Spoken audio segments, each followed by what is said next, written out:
Bismillahirrahmanirrahim. Bek Allah'ın adıyla. Benim adım Bismillahirrahmanirrahim. Polisvali Karkın'dan buluyorum.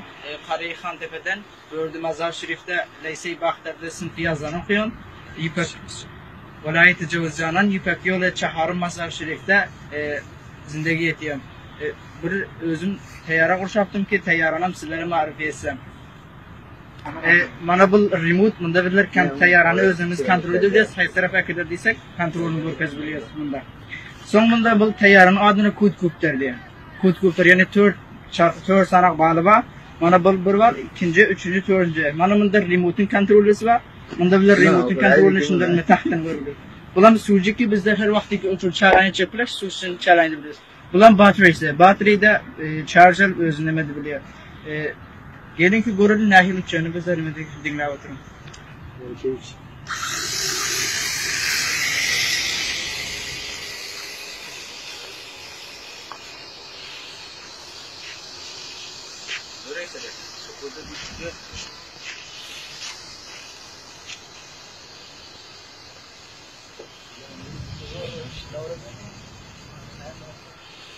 Bismillah. Ay, şimdi beraber. Aylak düşürsün da.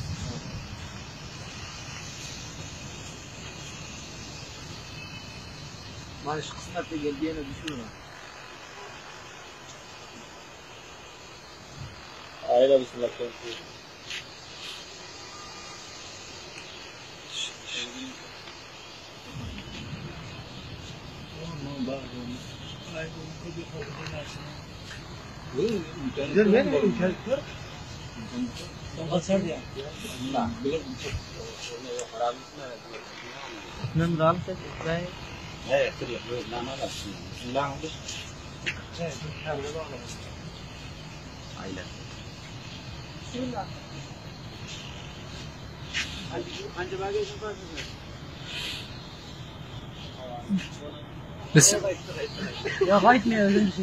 Bismillahirrahmanirrahim. Bunu kança metreçeli uçu biliyor bunu?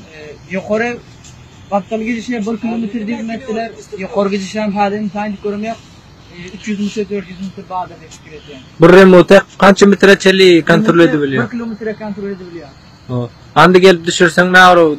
Bana bakayım inşallah huzurumuza düşecek.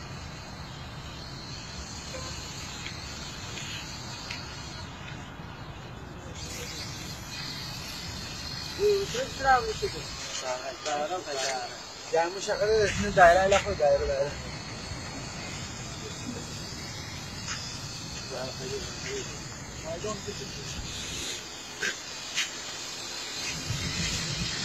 Yere sıkıyor.